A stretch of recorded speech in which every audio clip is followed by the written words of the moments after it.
कक्षा 11वीं के छात्रों के लिए लेकर आया हूँ त्रैमासिक परीक्षा 2024-25 कक्षा 11वीं विषय अर्थशास्त्र का पेपर, जो कि आपका 18 सितंबर को होना है। इसमें आपके पूर्णांक रहेंगे 80, समय रहेगा आपका 3 घंटे का। 100% यही पेपर आपका आएगा 18 तारीख को। इसको जल्दी जल्दी देख लें। निर्देश सभी प्रश्न करना अनिवार्य है। 1 से 5 तक इसके रहेंगे आपके 1-1 अंक के, 6 से 15 तक आपके 2 अंक के प्रश्न रहेंगे और 16 से 19 तक 3 अंक के और 20 से 23 तक 4 अंक के। तो चलते हैं सीधा पेपर की तरफ। क्वेश्चन नंबर 1 में आपको दिया गया है, सही विकल्प चुनकर लिखिए।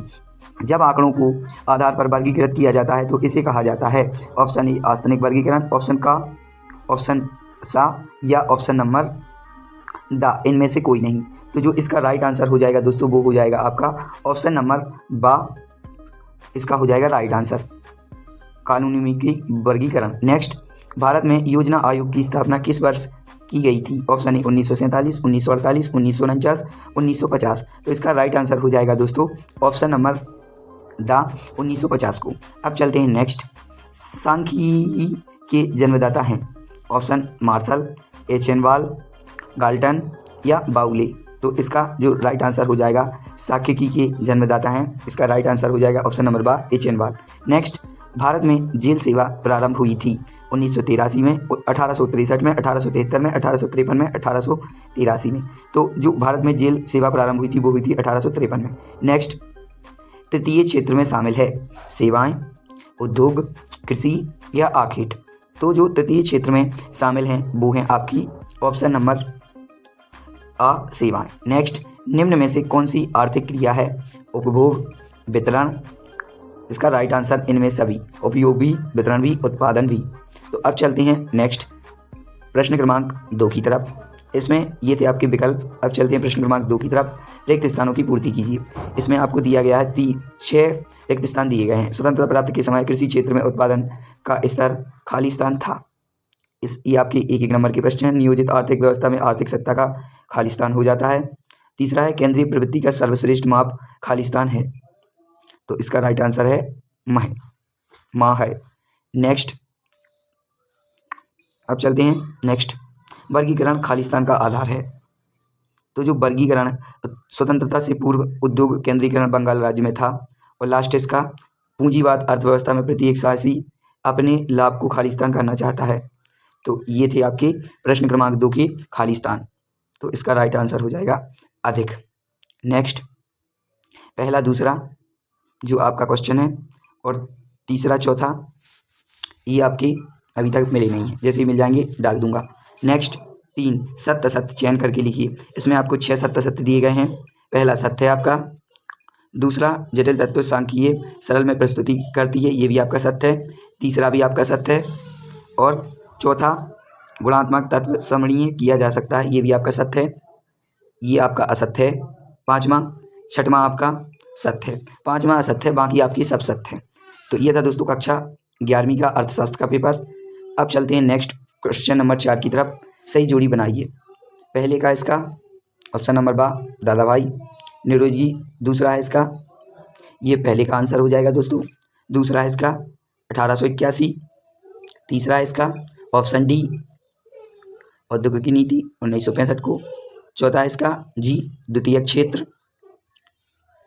और 5वां है इसका, इस प्रकार से है, आप इसको देख लीजिए। ये आपकी 7 सही जोड़ी हैं। इसमें प्रत्येक पर 1-1 अंक आपको मिलेगा। कक्षा 11वीं का अर्थशास्त्र का पेपर है, जो कि आपका 18 सितंबर को होना है। उसका रियल पेपर लेकर आया हूँ दोस्तों।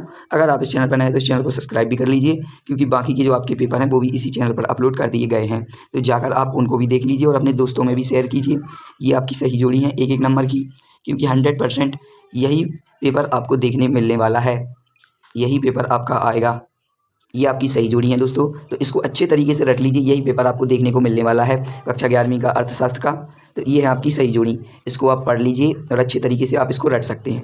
स्क्रीनशॉट भी आप ले सकते हैं, क्योंकि यही पेपर आपको देखने को मिलने वाला है। अब चलते हैं प्रश्न क्रमांक 5 की तरफ। एक शब्द एक वाक्य में उत्तर दीजिए। ये भी आपको 7 क्वेश्चन दिए गए हैं, प्रत्येक पर आपको 1-1 अंक आवंटित है।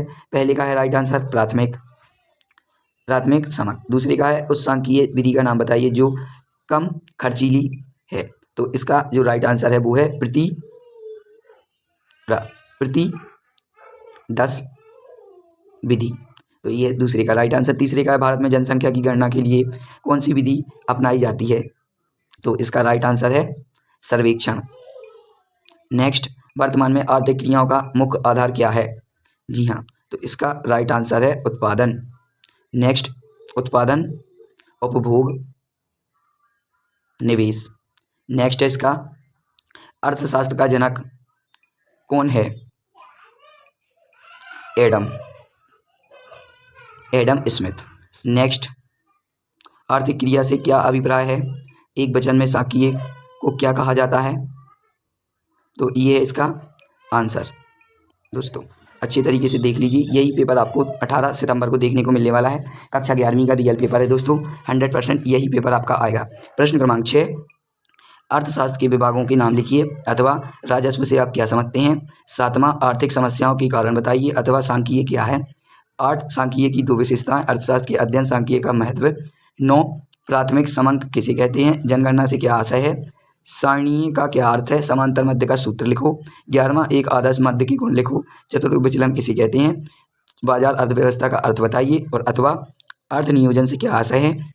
13, राष्ट्रीय आय का अर्थ बताइए। सतत विकास में क्या आशय है?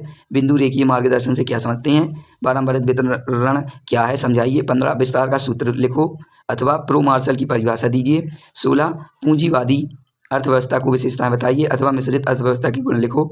17, सांख्यिकीय विविधता क्या है, उनके नाम लिखो अथवा आर्थिक गैर आर्थिक गतिविधियों में अंतर स्पष्ट करो। 18, प्राथमिक आंकड़ों का द्वितीयक अंतर स्पष्ट करो। और 19वां, निम्न आंकड़ों से समांतर मध्य ज्ञात करो। 20वां, प्रश्नावली किसे कहते हैं? एक अच्छी प्रश्नावली विशेषताएं बताइए। 21, प्राथमिक आंकड़ों का संग्रहण। और 22, मध्य का क्या है, इसकी गणना कैसे हुई? इसको भी आप देख लीजिए, ये आपके 4 नंबर के क्वेश्चन है। 22वां, ये आपका 23वां। तो ये था दोस्तों आपका कक्षा 11वीं का अर्थशास्त्र का पेपर।